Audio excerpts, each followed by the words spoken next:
Good evening, everyone, and welcome to Parents Engaging Parents Beloved Community Check-In. My name is Erica Beverett, and I am checking in from Mount Laurel, New Jersey. And we are excited to have our guest today from Community Food Bank of New Jersey.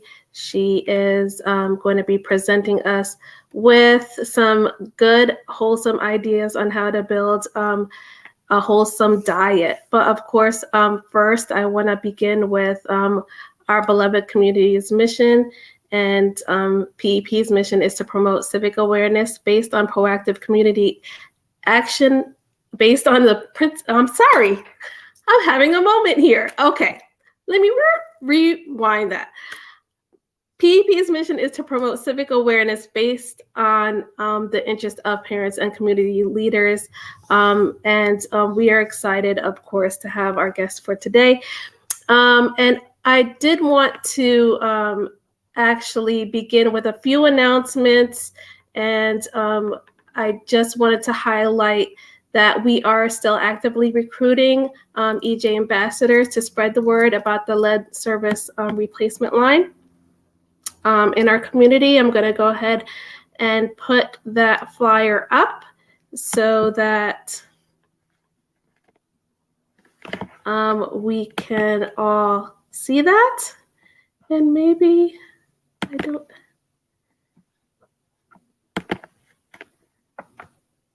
Okay. What I'll do is I'll put that up at the end, but closer to the end of the of our show today to make sure that everybody has gets to see that and has access to that as well. So first, also I wanted to bring awareness to the food giveaways that we're going to be having upcoming in Patterson, and we're going to be bringing in the blessings of food in partnership with the Madison Baptist Church on April 16th from 2 to 4 o'clock while supplies last. Definitely look out for a flyer for that. It will be posted on PEP's Facebook and Instagram page, and we will be sending emails as well. Also, we will be in partnership with the YMCA of East Orange on May 6th. So we're going to be out there with the Healthy Kids Day, promoting healthy activities, and of course, giving away, bringing in the blessings of food along with grassroots leaders on that day as well. So I am definitely excited and pleased to bring to the platform, Sirine. Hello. Hi, everybody. As Erica just kindly mentioned, my name is Sirine Kiblawi. I'm a nutrition educator with the Community Food Bank of New Jersey. We give nutrition lessons in different settings, whether it be in the community, within schools, within food pantries, or within organizations like Parents Engaging Parents. Great. I'm very excited to be here today. Oh, we're glad to have you. We love all of our friends from the Community Food Bank of New Jersey, SNAP-Ed. So what I did want to do is, of course, we would love to get to know a little bit more about you, Sirine. So tell us where you're from. Sure. I'm originally from a tiny country called Lebanon in the Middle East. Beautiful. But I grew up in Canada. I've lived in many places, but I've been influenced by many cultures, mainly the Mediterranean culture, because that's my family's culture. Mm-hmm. I studied, in the US, biology, and then I lived in the UK before moving back to the US recently. I was working there as a nutritionist as well. I'm a registered nutritionist in the UK, and I was working outside in the community as well as privately with clients. And now here we are in New Jersey, loving my work in the community with the Community Food Bank of New Jersey. And again, thrilled to be here. Great. So what inspired you to do this work as a nutrition educator? That's a good question. So I was working in a different industry before. I was working in the pharmaceutical industry before. Mhm. And because we moved quite a bit with my husband and my kids, I decided to take some time off and just raise my children. I have an 18-year-old and a 16-year-old, two daughters. But throughout, I was always very interested in, I love cooking, I love making food, I love reading the science. And I used to hear a lot of misinformation.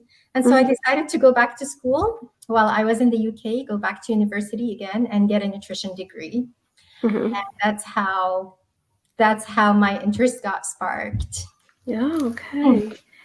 And I have one last question for you, and that is, give us your fondest memory of that surrounded you by food. Definitely family memories. So every time we would go back to Lebanon, because I grew up in different countries, going to my grandmother's house, like at Christmas or at New Year's or at any family celebration, any holiday that we would have, and just having all the family gather and the food being the center of the gathering. I think those are some of my fondest memories. Mainly food evokes family. And I want to invite those that are on Facebook or YouTube to definitely engage in that question as well. We'd love to know what's your fondest memory that was surrounded by food, because a lot of us find joy in food. I know I definitely do. It is a necessity for us to live, but we might as well enjoy it, right? Absolutely, absolutely. My fondest memory is having birthday parties of course, we had the best birthday parties when we were like from 0 to 5.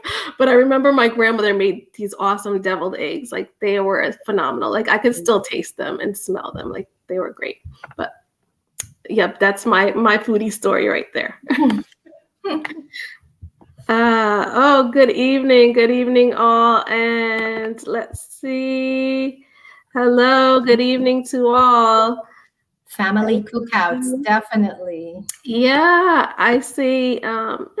That's us saying hello to everybody. And here is Miss Elise saying the family cookout. Yes, family cookouts are definitely a good time and definitely is surrounded by food. It brings us a lot of joy.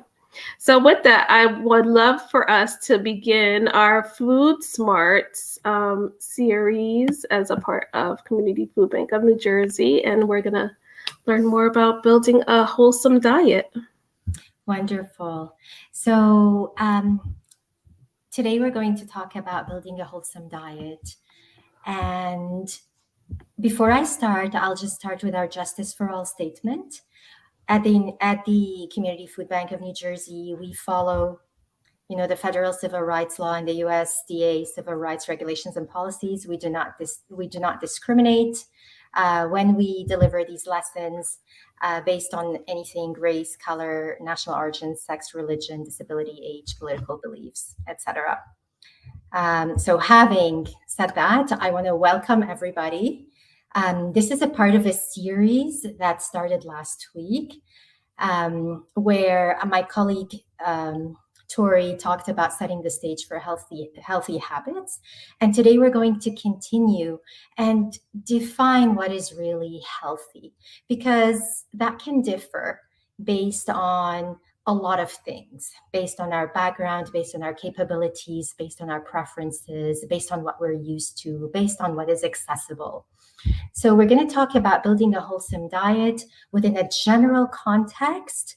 And then I would love for your comments to come in when there are some questions, just sharing out how and what healthy looks like to you. So we'll do a SMART goal check-in to begin with. And then we will compare and contrast two models of healthy eating, one that is called My Plate and one that is the Healthy Eating Plate.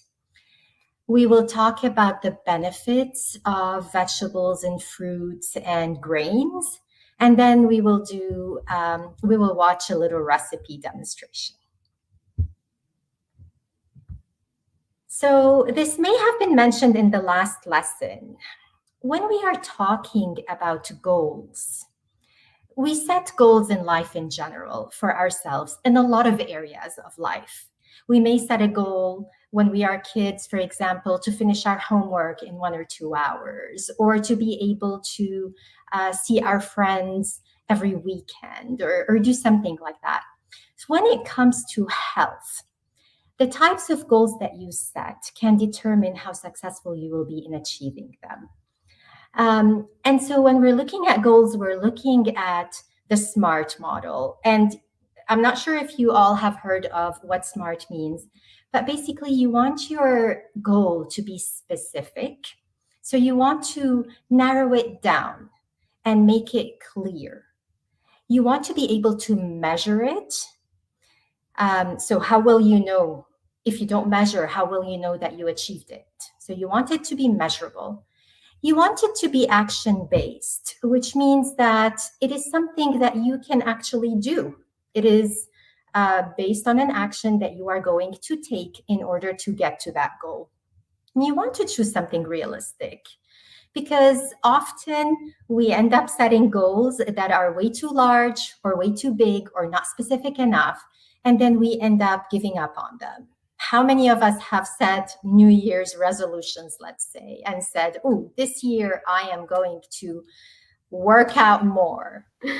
Every year. Oh, wait a second. I just want to laugh right now because I have my good friend Rachel, and shout out to you, Rachel, because every New Year's we come up with this resolution and we go to the gym, we take all the pictures. But I'm gonna give her. I want to definitely highlight her because she's been going to the gym without me. Good for her. And it's April, so you know that it's gonna stick from January until now. Yep. So we want to choose something realistic, and we want to set a time frame for ourselves. So goals don't have to be large. They don't have to be impressive. They need to be achievable. They need to be doable. And that's how we can actually achieve a goal and then set another, achieve that one, and go for another. And there's a favorite saying I have heard from a podcaster that I love to listen to. His name is Jordan Syatt, and he says most people overestimate what they can do in a year, but underestimate what they can do in 7. Changing a bit your view and not being so hard on yourself and giving yourself such strict time limits to achieve big goals, rather being more realistic and giving yourself enough time to achieve smaller goals. Over time, they add up. Yeah, for sure. And so let's say I want to set a goal for myself when it comes to my exercise at the beginning of the year. I will tell myself, okay, this week, so I am specifying a time frame. I am going to walk, so I am specifying the type of exercise. I'm being specific. For half an hour, that is measurable. It is action-based because I'm walking twice a week. So this year, I am going to walk for half an hour twice a week.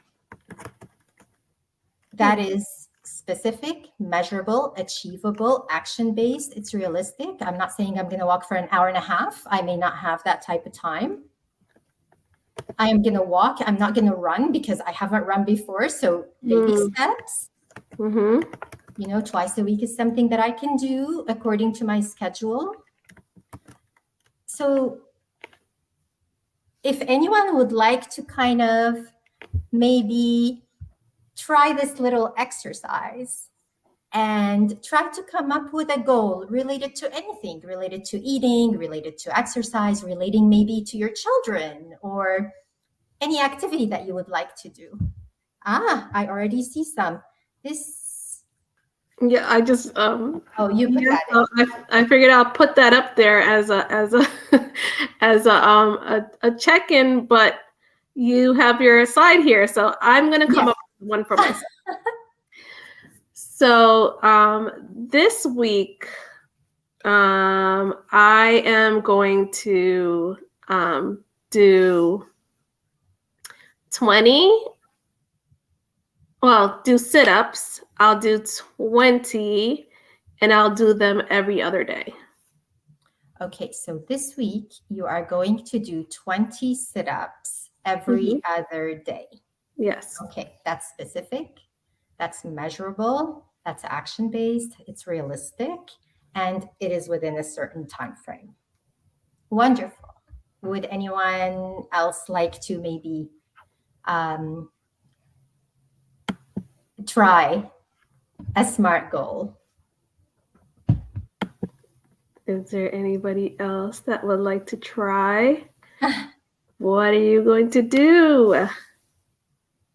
So I can say something like, let's say I'm busy and I don't have enough time to cook every week, every night. I can say this month, every Sunday, I am going to make 2 casseroles for the week. And so I'm specifying I'm setting for myself a time frame this month. It's something I'm going to set myself a goal this month. On Sunday, I will cook 2 meals in a bigger quantity so that we can have them throughout the week for dinner, because I cannot cook every day, or we can have them on the nights that I am not able to cook. That could be a SMART goal. Yeah, I like that idea, because I know a lot of times I always run into I ran out of time and then I'm just going to pick up something. Yeah. You could set a goal like this week, every time my child does their homework on time or they ask me for help, I will reward them with, I don't know, a 10-minute walk, or maybe, your goals can pertain to anything. Just remember to make them specific. Okay, so Elise here is saying, I will slow down 1 day a week. Okay, so Well, Elise, how will you slow down? How will you slow down though, Elise? So you need to be a bit more specific. You got the time frame correct. You have your action, which is slowing down, but specifically, how are you going to slow down? Are you going to work less hours? Okay, I am going to not work 2 days a week, somebody else is saying, and walk 30 minutes a day. That's a bit more specific. Yeah, so we want to try to stay away from generalities, because when we say something general, then we give ourselves leeway and we don't follow through on the specific action.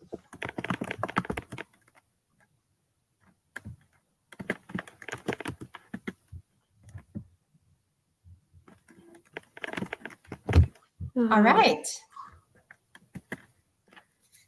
Shall we move on then from SMART goals? You all have a general framework. Just try to keep them SMART, specific, measurable, action-based, realistic, and within a time frame. Love it. Elise is saying she will slow down by staying at home all day. That is a bit more specific. Thank you, Elise. Yes, she's getting her rest. She's a very hard worker. Let me tell you. So that is one of our PEP champions, and she's our grassroots leader in giving away a lot of healthy foods to the community. So she is always on the go. So yes, you deserve that. That is wonderful. You deserve that, Miss Elise. All right. So a question for everybody. What does good nutrition look like to you? I will leave some space for people to put stuff in the comments, but we all have our ideas of what good nutrition or healthy foods can be. I just would like to hear what some of your ideas are. So when I think of good nutrition, I think of whole foods, like fresh foods. Okay. Meaning like stuff that's not necessarily like in a box or Okay. has a lot of long shelf life.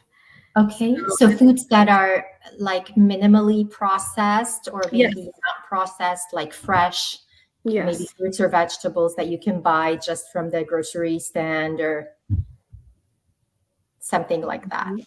Okay. Good nutrition to Aisha looks like eating smaller, healthy meals. Okay. Fresh veggies and homegrown. Elise, thank you.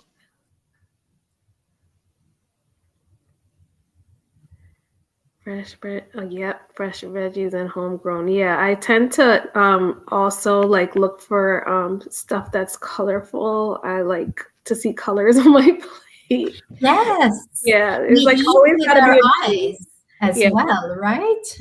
We yeah. eat with our eyes as well as our other senses. Mhm. Okay. Um, if there's anything that my family really did, and that was like always you have to have your greens. Like you have to have something green on your plate. Yes. Hmm. Um, in my household, it was having also like a variety of foods. So trying to make something new as well. In Mediterranean cooking, we cook a lot of vegetables. We make a lot of stews. So we have a stew for every vegetable.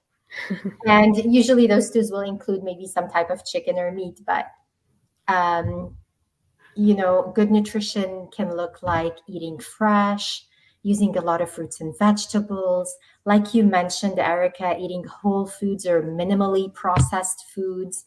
When we say minimally processed, we're talking about foods that have not been changed too much from their natural state. So, for example, corn Hmm. as a vegetable is a whole vegetable. And Right. then if I pop it, I am minimally processing it. I'm not changing it, I'm popping it, but I am applying a bit of heat to cause it to pop. That's minimal processing. If I grind it and I make it into a tortilla, that's Hmm. a little bit more processed. However, it is still healthy as long as it doesn't have too much salt or too many other things added to it. You're right. So foods, the same foods can exist in many stages. What we want to try to have more of is fresh fruits and vegetables, more whole foods. And we want to try to stay away from what we call the ultra processed foods, Mm. which tend to be things like chips and things that have been, what you might find sometimes in the snack aisle. That has been fried or um, yeah, things like that. Hmm. You can have those, obviously. You just don't want to have them on a regular basis. You want to make space for the minimally processed foods. What about grilled? So obviously anything you cook is considered processed, but you are cooking it, so it is good for you. Grilling is a wonderful way to cook. Um, so is broiling, so is putting things in the oven, even microwave, Mm. contrary to what some people might think, is actually a convenient way to prep and sometimes cook some foods.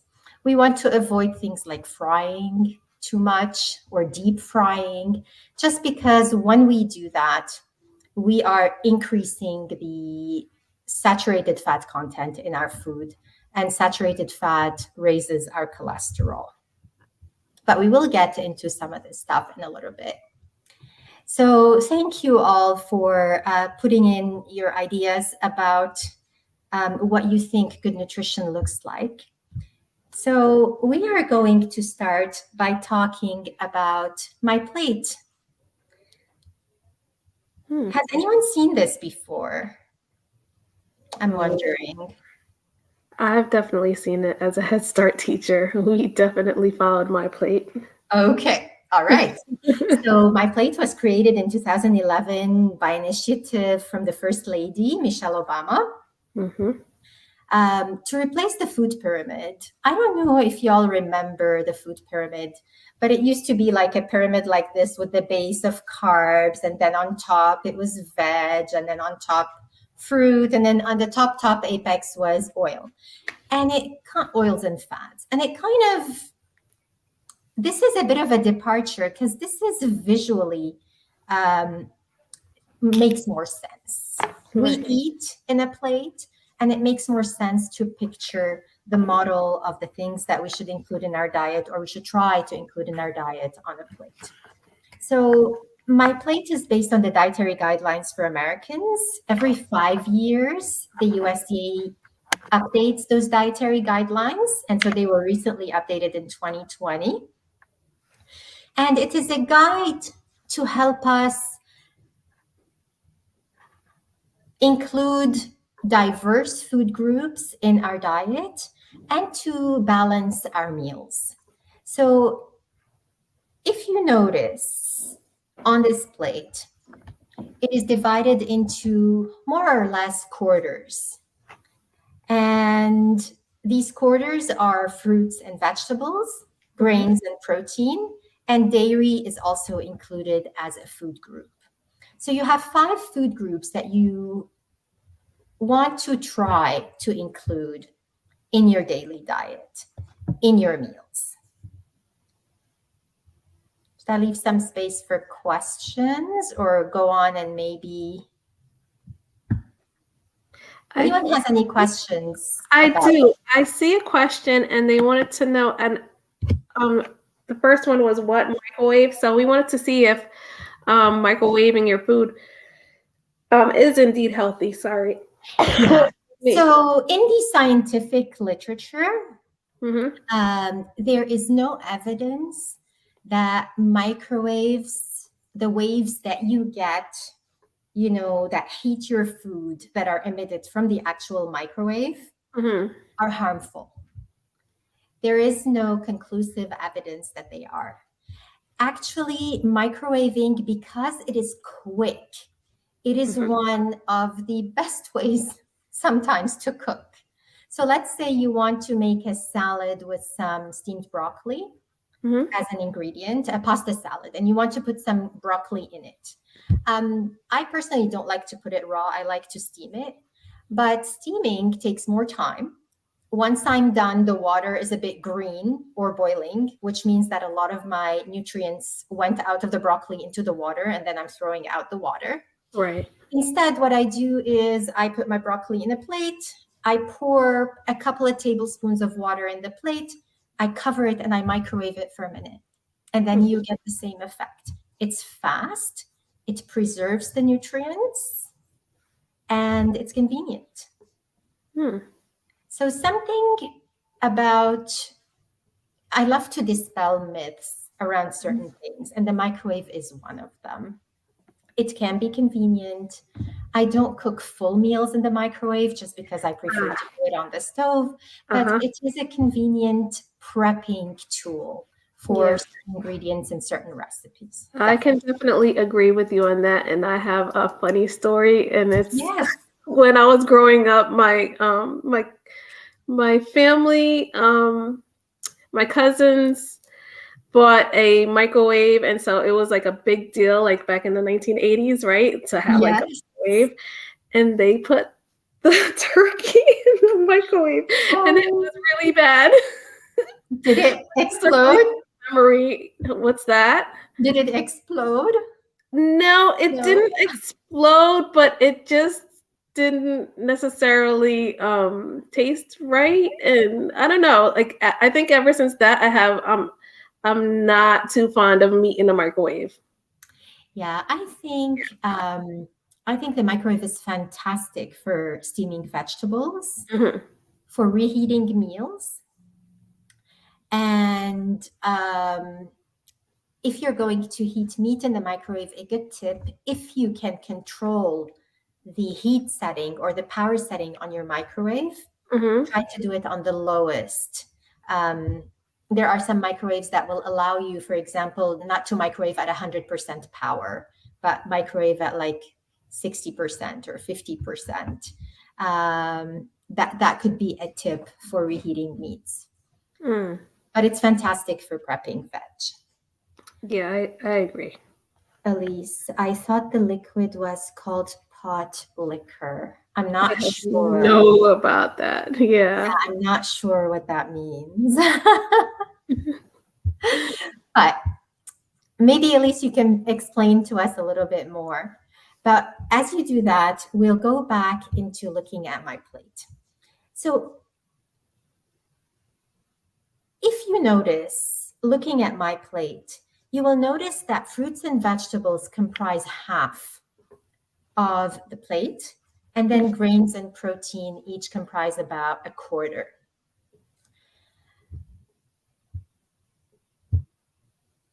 When we talk about eating fruits and vegetables, I mean, obviously, on your plate within a meal, Mm-hmm. we're not going to take that very literally. Very few people will actually put fruit on their actual plate. They Right. might eat it as a snack, or they might eat it as dessert later. And we're also not talking about eating your food separate. Mm. So let's say I am making a pot of chili. When I'm prepping my chili, I can think of this plate model and say, okay, in my chili, I am going to put twice as much vegetables as I'm going to put meat. That could be a way for you to look at this plate. You Right. know you're supposed to eat, or it's a good idea to eat more vegetables than it is to eat protein. And then maybe on the side, I will have a side of rice, or maybe my tortilla, or whatever it is that you want to eat your chili with. You're making a stew, same thing. If you're making a meatless stew, your protein doesn't have to be meat. It can be your beans, your tofu, tempeh, whatever it is. So, but that can be half the proportion of your fruits and veg. Does that make sense? Yes, definitely. Yeah, if you're out if you're eating out, it could be something more similar to this, because usually when we get food from the outside, things are separated. Mm-hmm. But in general, you want to make sure that you are getting enough fruits and vegetables. You are getting your grains, and you are getting your protein. Now, Yeah. some guidelines, and I'll go through this very quickly because we've already talked about this as we were talking about the plate. We want to fill half our plate with fruits and vegetables Mm-hmm. and eat a wide variety of fruits and vegetables. Mm-hmm. We want to make quarter of our plate grains, but half of those grains, we want them whole. Does anyone know what whole grains are versus grains that are not whole? Mm. That I'm not sure of. Okay. I would think maybe like rice might be a whole grain, right? So whole grains are grains that have not been changed or stripped of their outer layer. So think brown rice versus white rice. Brown rice has still its outer layer. That's why it takes 45 minutes to cook versus white rice, where that layer is stripped and you reduce the cooking time to 20 minutes. You want to think of like whole wheat or whole grain bread versus white bread. Right. You want to think of grains like quinoa, maybe, or millet, or farro, or bulgur, depending on your culture. Certain cultures prefer certain grains. Mm-hmm. So you want to think of grains that have not been totally processed to become white. You want whole wheat pasta or whole grain pasta, which is more brown in color, versus white pasta, which is made from flour that has been, made from stripped wheat. So half of your grains, you want to aim for half of them to be whole. So that doesn't mean all of them have to be whole, but aim for half. And the reason for that is grains have a lot of fiber, and fiber is wonderful for our digestion. It's great for lowering our cholesterol. It is great for lowering our blood sugar. So when you eat a big meal, your blood sugar goes up. That's a normal reaction. But if you include fiber from whole grains and fruits and vegetables in your meal, blood sugar spikes are much lower. They go down. And fiber is proven scientifically to help lower cholesterol levels. So it is really healthy for you. And it aids in digestion as well. Mhm. So it makes us more regular, and it's really healthy for our gut. And we can get fiber from fruits and vegetables. They have one type of fiber, and grains have another type of fiber. And you want to get both. Gotcha. And when it comes to protein, you want to try to include a lot of types of protein.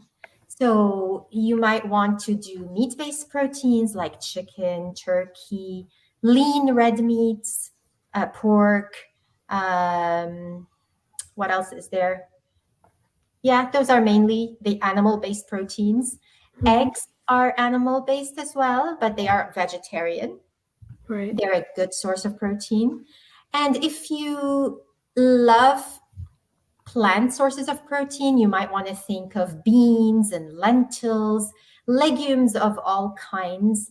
So, all kinds of beans, Mm-hmm. all kinds of lentils, tofu products. And tofu, sometimes, if it's smoked, it's called tempeh. Mm-hmm. Uh, there are many. If you're interested in like Asian cuisine or whatever, you can always explore. But all of these are wonderful sources of protein. And I forgot to mention fish for animal-based protein, fish and any type of seafood as well. The most important part of all this when it comes to animal protein is to try to aim to choose leaner cuts of meat. So the cuts of meat that don't have a lot of fat on them. And if you buy the ones with, sometimes, for example, the leaner cuts are more expensive. Right. So I don't want to spend that much money on it. Well, I can prep it at home and I can remove some of the fat. Or if I buy ground beef that is 80% fat and 80% lean and 20% fat, when I fry it, I can tip the pan a little bit, let the oil come out, come Right. down, scoop that oil out before I continue my cooking. Let's say I'm Mm-hmm. making that bowl of chili. So there are tips and tricks to buy affordably, but at the same time, cook healthily. Yeah, I Um, myself do that as well. I usually pour off the excess oil. yes, Yeah, and it's a lot. it is. And if you leave that oil at room temperature, Mm-hmm. you will see that it hardens the Mm-hmm. meat oil. And hard oil, like butter, let's say, any source of fat that is hard at room temperature, Mm-hmm. is higher in saturated fat. And again, saturated fat is a type of fat that we want to try to have less of Right. because it is a major contributor to raising cholesterol in our blood, Right. which eventually over time may contribute to, it doesn't, it not may contribute, definitely contributes to cardiovascular or heart disease.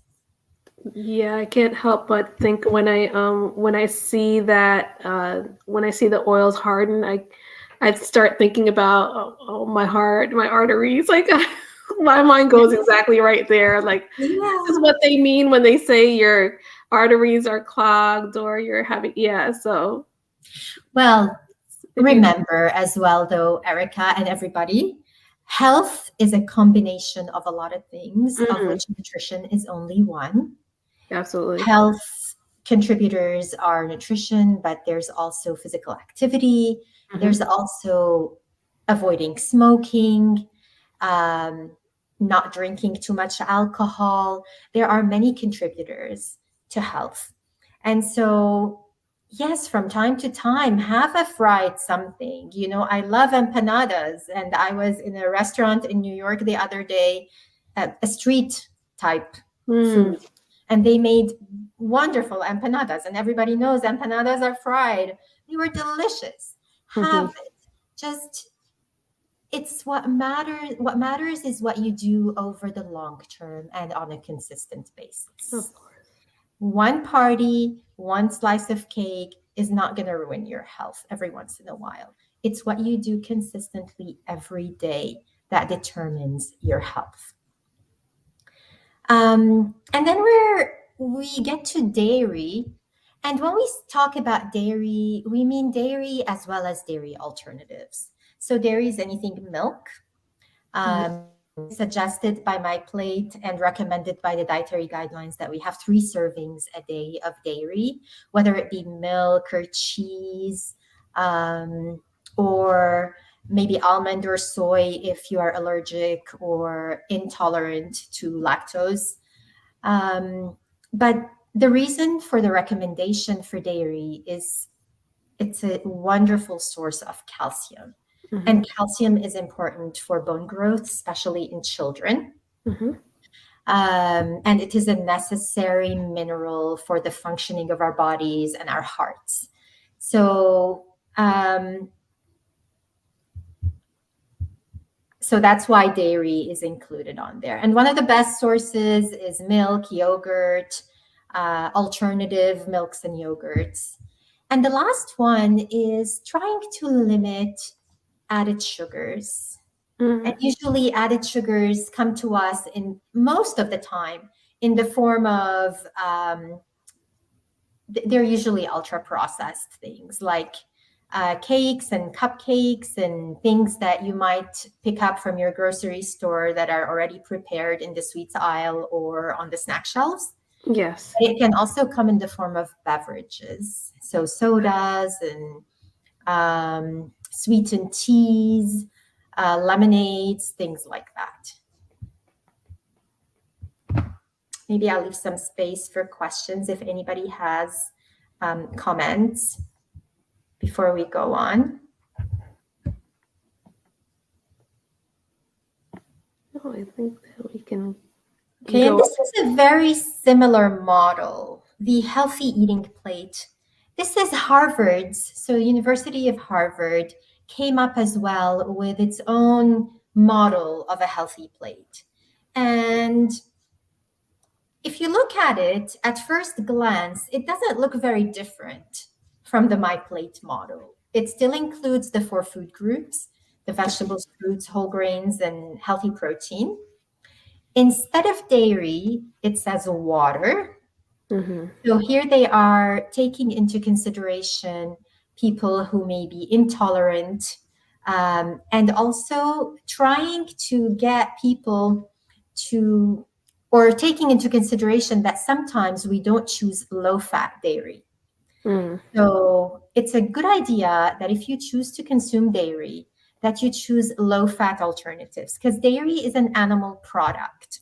Right. And just like meat, full-fat dairy, whether it be cheese or yogurt or anything else, not alternative that is plant-based, but animal-based, is high in saturated fat, raises our cholesterol.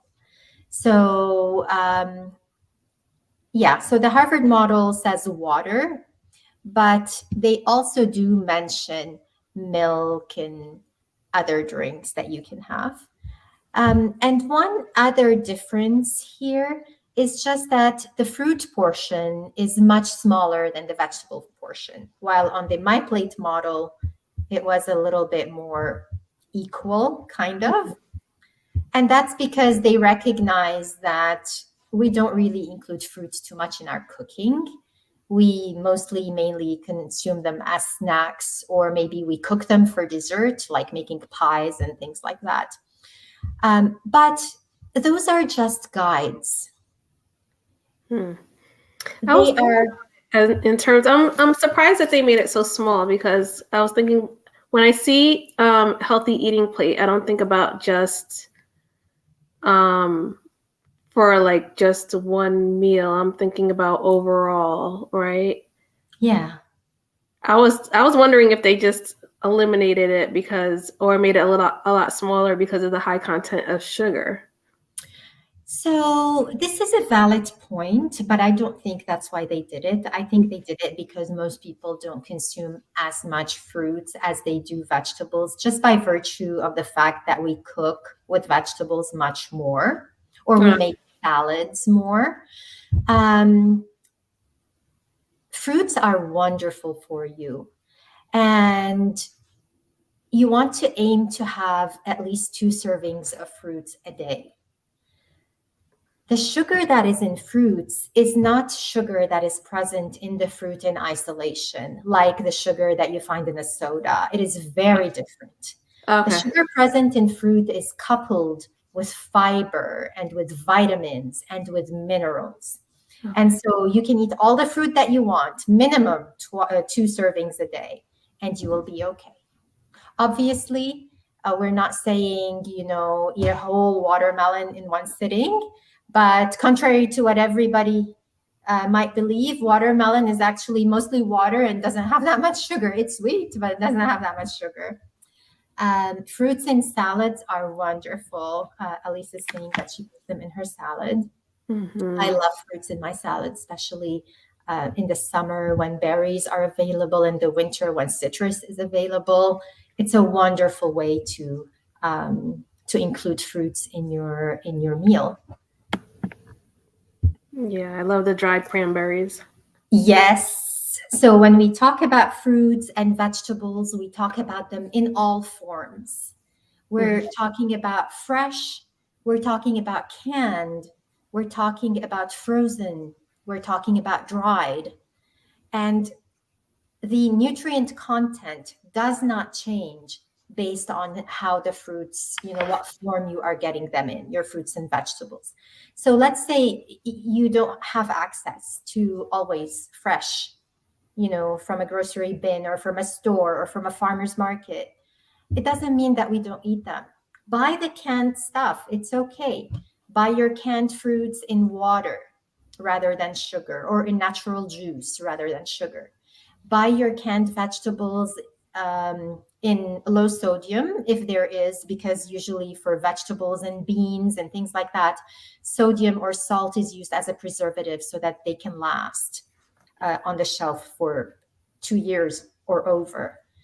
Um, so buy those, rinse them, use them. Usually, frozen is wonderful if it is accessible to you as well, because frozen is just picked at harvest, directly frozen. So often it is fresher and more nutritious than something that's been on a supermarket shelf or that's been shipped from Texas to New Jersey or maybe from wherever and been sitting on a shelf for a week or two. So the whole aim out of eating healthfully is to remove all these taboos and misconceptions around different foods and to be open to exploring, um, and to work with what is available to us. Does that make sense? Definitely. Yeah. And so this slide is just saying the same thing. These plates are just describing a pattern that you can try to adopt when you are making your meals. Increase your fruit and vegetable intake, have your protein, but try to either choose lean cuts or make it lean by removing some of the fat before you cook it. Eat a variety of everything, a variety of proteins, a variety of fruits and vegetables, a variety of grains, and try to make half of your grains whole. And so when it comes to fruits and vegetables, you want to try, like you said earlier on, Erica, having like a lot of color. It's pleasing to the eye, but it's also beneficial to the health because each color of fruits and vegetables gives you different nutrients. And to get a uh, to get balanced nutrition, you want to get all the nutrients. And that's by including the most variety that you are able to within your day. It doesn't have to be at every meal, but you can try over the 3 or 4 meals in a day, or the 3 meals and 2 snacks in a day, maybe to have a variety. So if you have corn with your breakfast burrito, maybe have another vegetable with your lunch and something different with your dinner. Or if you have berries in your cereal, maybe have an apple in the afternoon with your yogurt or something like that. But try to go for variety, because this way you are ensuring that you are getting all the nutrients that you need within your day. And this slide just describes, what some of the colors mean when it comes to health benefit. So if you're eating green foods, you're eating, for your eye and bone and reduction of cancer. Reduction of cancer goes all through for eating all vegetables and fruits. They're all known. People who consume more fruits and vegetables usually have less incidence of cancer. When it comes to heart health, all the colors will benefit. Red foods will benefit your memory as well. And yellow and orange foods, we all know, carrots, eyesight, they're very beneficial all around. So you don't really need to know these specifics. Just know that having a varied diet will benefit you all around. And then Miss Elise says we used to go to the farm in Pennsylvania and eat corn right after we picked it. It's sweeter. Those are experiences that are amazing. And I don't think our children get to do these things so much anymore, right? Eat fresh from the farm. It's a little bit scary out there with the way we wash our food. Yeah, that's true. Yeah. And continuing, purple and blue foods are very rich in antioxidants. This is one thing I will emphasize. And it is more than the other colors. You always hear strawberries and blueberries and raspberries and grapes. They have a lot of antioxidants. And antioxidants are just substances that help fight. So our body has a lot of chemical things that happen in it, a lot of processes that happen. And sometimes a product of these processes, some products might be harmful. But when you eat a well-balanced diet, antioxidants in your food will neutralize whatever harmful things might be produced, harmful chemicals that might be produced in the body. It's nothing scary. It's nothing that the body cannot take care of. It's just that food is an important part of health, like we mentioned earlier. Yes. And especially white foods, they help us with our cholesterol levels and heart health, just like all the other colors. And we've talked about this, so I will skip over this because I've already mentioned that whole grains lowers the risk of heart disease, cholesterol, blood pressure, and diabetes. And that's mainly because of the fiber content in the food. Do we have time, Erica, to still go, or I will? Yes. Yeah. Let's keep going. Okay.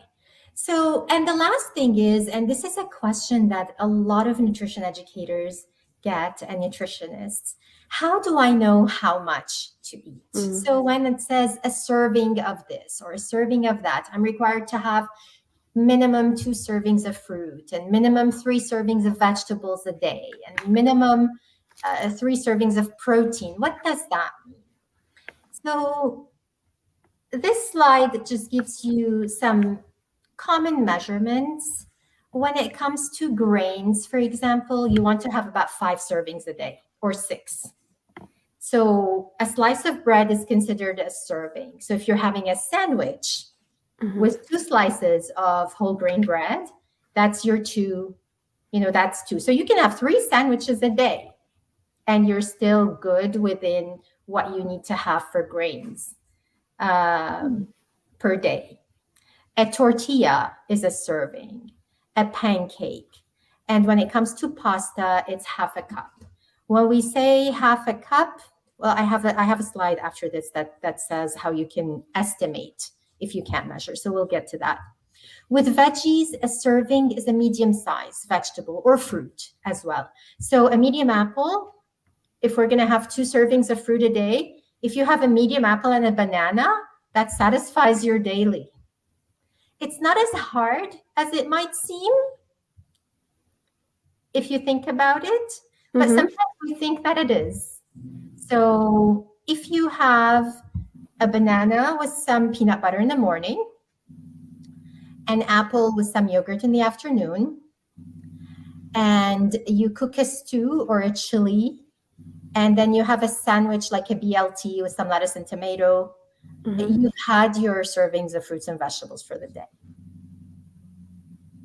Does that make sense? It definitely does. And it seems pretty easy peasy. Like sometimes we overthink things, right? I think so. It is accessible. When it comes to dried fruit, on the other hand, you want to eat less, because dried fruit is exactly that. It's fruit where the water from it, most fruit is 70 or 80%, if not more, water. So once you remove the water from your fruit and you dry it, you're left with a much smaller fruit. And you want to make sure you eat a bit less if you're considering eating dried fruit. So a serving would be 1/4 of a cup. Gotcha. Which is a small palmful. Okay. And if you're having juice, then it would be, it depends on the juice, but usually 1/2 cup to 3/4 of a cup, that would be your 1 serving of fruit or vegetable if you're having it in the form of a juice. When it comes to dairy, 8 ounces if you're drinking it like milk or any alternative, or like yogurt. And when it comes to cheese, 1.5 ounces, which is about a thumb. Where is my thumb? Oh, here. So you want to look at your thumb, and that could be your portion of cheese. And then when it comes to meat and fish, you want to look at your palm, and you want to look at the meaty part of the palm, so not the fingers, and aim for a slice of meat or a piece of chicken breast or maybe a drumstick or something that looks around. That's about 3 or 4 ounces. And when it comes to snacks, 1 ounce, also just a palmful. So if you cup your palm, it's weird to do this on the screen. If you cup your palm, just a little, the part that fits within the actual palm. So not a full hand of nuts. And so there is a graphic here that I put just to kind of allow people to use their hands to get a rough measurement. And so when it comes to nuts, like we said, you want a cupped hand, that's a serving. When it comes to fruits and vegetables, a fist, that's about the size of a medium apple or orange or peach. A banana looks different, but a medium banana is 1 serving. When it comes to greens and salads, you put your palms together and you fill the whole thing, 2 cups. That's about 2 cups. Okay. So 2 handfuls. And when it comes to fats and oils, when it comes to cheese, we said about a thumb's worth, full thumb. But when it comes to fats and oils, it's only the tip of your finger. That's a serving. Wow. And you want to limit that to 1 to 2 per day.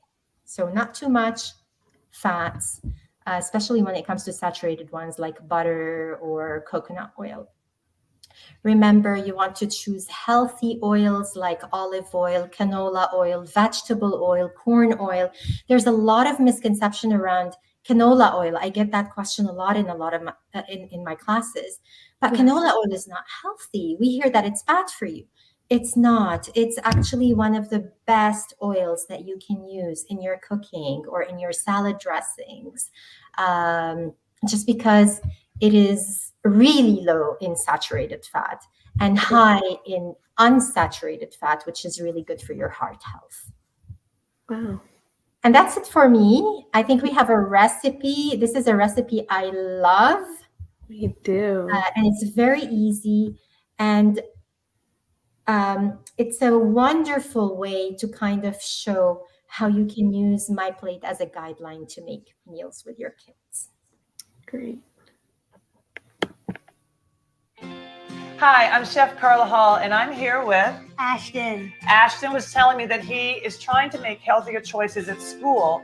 And so, Ashton, what are some of the things that you like at school? Well, I really like the veggie quesadillas and the chicken stir fry that they have at my school. Oh, that sounds so good. So do you cook at home? A lot, yeah. Yeah? I have 4 siblings, so I have to cook for them a lot. Oh my gosh. So what would you say if I am going to show you something that is healthy for you to make for yourself and your siblings? That sounds delicious. All right, so I'm going to show Ashton how to make a stuffed bell pepper. You can use any kind of peppers. And then one of the things that the schools use are fresh ingredients, local produce, because it's fresher and it's also cheaper. So in this recipe, we have 5 peppers, but I want to show you the secret to actually cutting the tops off the peppers. So when I take my knife, I just cut through the flesh. I don't go all the way to the seeds. So there's that little head. And actually, I may have you do this. Stick your thumb in there and just lift the entire thing up open. Look at that. See, all of your seeds are right here. So then what we're going to do is just pick out these ribs like that. And then it's ready. See? Yep. Easy peasy. And then what I'm going to do here is actually cut out the seeds because we're going to need this lid to put on our peppers. So we're going to do that to all of them. Ashton and I working together, we got all of the peppers done in little to no time. So now they're all ready for us. The next step we're going to do is actually mix our filling. And here I have a pound of lean ground beef. And then what we're going to do is take 3/4 cup of brown rice. And will you mix this for me? Sure. So that goes in there. It is uncooked brown rice right into the bowl. And then we have our 1/2 can of low sodium tomatoes diced. That goes into the bowl. So mix that up really well. And now here comes the fun part, all of the seasonings and the things that make this dish really delicious. So we have 3 tablespoons of lemon juice. That goes in. That's going to add a little bit of acid. Now, Ashton, this may surprise you, but I want you to smell this. Do you know that? Allspice. Yes. So you have a 1/4 teaspoon of the allspice, and then smell this. Cinnamon. Cinnamon, exactly. Yeah, I bake a lot, so I use that a lot. So we have a 1/4 teaspoon of cinnamon. This is going to really make this dish feel like you are traveling. And then a little bit of black pepper. So that goes in there. So mix all of that up. It's already starting to look really good. All right, so let's start filling the peppers. Perfect. We fill them right to the top, and it's just enough for our 5 peppers. And then that goes into the pot. Now what I'm going to have you do is pour some water in. We want about 1 inch of water. This is going to help our peppers cook. So we're going to put the lid on these, and then we're going to take it to the stove, cook it on medium for 30 to 40 minutes. Ashton, it's time. Ooh, delicious. That's the thing about cooking together. You have to wait, all those smells. All right, so the moment of truth. Oh. Okay, so let's taste our handiwork.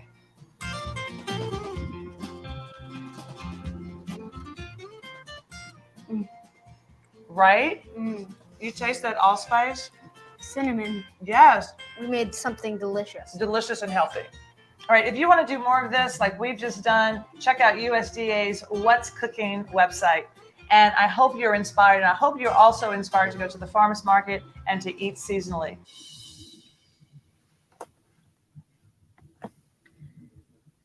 Okay, so I love to ask after every recipe, whether it be a demonstration or a video like this, to ask everyone to comment or just say, would you make this dish? Or would you make it, but you would change something about it? What would you change? Obviously, it is stuffed peppers. They've used a lot of the components of the food groups that were on my plate. I would also love to hear from you what you think about that. They've included whole grain rice, a brown rice. which once it's mixed with meat and everything, you won't even be able to tell that it's whole grain. They've Right. used lean meat. And they've used tomatoes and peppers for vegetables. So it's not traditionally laid out on a plate and divided into 4, but it has a lot of the components. No allspice. I see, Miss Elise. Yeah, Miss Elise, allspice is a very acquired taste, right? I grew up with allspice in my family as well, and Me too. I discovered cinnamon. I don't know why, for what reason, but I decided to put a dash of cinnamon in my chicken stew one day, and it was amazing. So I'm sure that that's probably like a staple in other countries. It was great. It definitely is a staple in Lebanese cooking. So we use cinnamon and allspice with all our meat dishes almost. It's like the secret ingredient. And I know it's weird because my mother-in-law, even though she's Lebanese, but she's of Armenian heritage. Armenia is a country close to Georgia in Eastern Europe, close to Russia. And they don't use cinnamon in savory cooking. And so she was really, when she saw me cooking ground beef with cinnamon, she was like, huh. But then she tried it and she really liked it. But you could, yes, Elise, you could spice your meat with anything else. You could spice it with salt, pepper, and maybe add some oregano, which is very typical of Mexican cooking. Or saffron. Or saffron.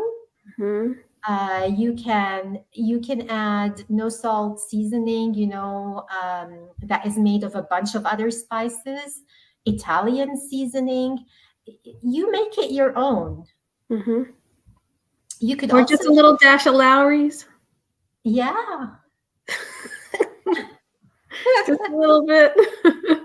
You can do whatever you want as long as you keep it low sodium and not too much salt, and try to use seasonings that don't have salt in them so that you control the salt that you put in the recipe. Right. And that's fine. You could even skip the peppers and maybe stuff other vegetables with this mix. So you could maybe stuff zucchini and just cut your zucchini lengthwise, lay it out open, face open, rather than what she did, kept it closed. You could even cut your pepper in half if you don't want to stuff it that way, and stuff it open and cook it that way too. And maybe even top it with a little bit of cheese if you would like. You can vary it however you would like. But the purpose of the recipe was just to show you that you can include the main food groups in any recipe. Yeah, And cooking is an art and creative, and if I would have done anything, I would have maybe used cabbage. Yeah. Lots of folks stuff cabbage. Yum. Yum. Okay, so I know that this is one of your last slides, and usually we do end our engagement with the survey. So I'm going to go ahead and put that survey in the chat, and I'm going to encourage everyone to please participate in our survey.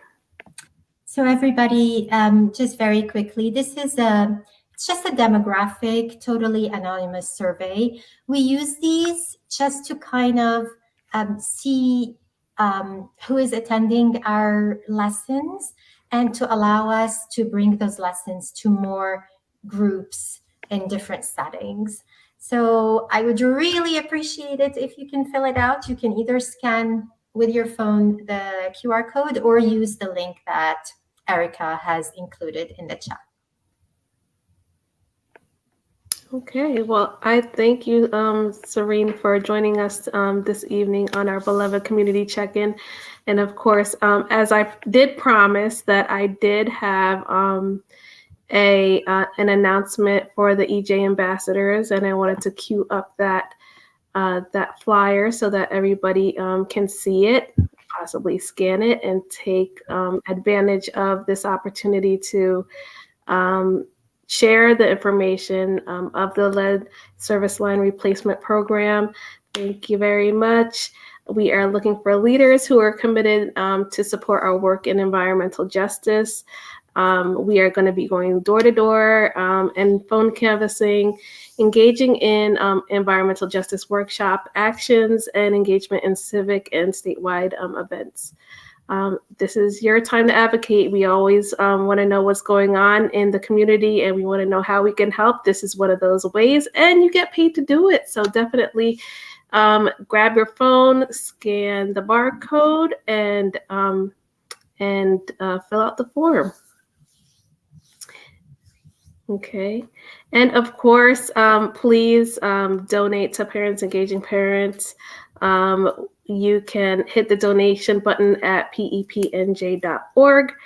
And we definitely are always in need of more resources so that we can get more resources to the community that need it the most. Okay. All right. Well, thank you so much, Sirine. We definitely enjoyed your presentation on how to kickstart our wholesome diet. I guess everybody lock into your Whole Foods and definitely give it a little steam in the microwave. But Thank you so much, Erica. I really enjoyed this. I hope everybody got, took something with them today that they didn't know before. Eat your frozen, canned, fresh, dried fruits and vegetables. And I look forward to hopefully seeing you next week. All right. Take care. Have a great night, everyone.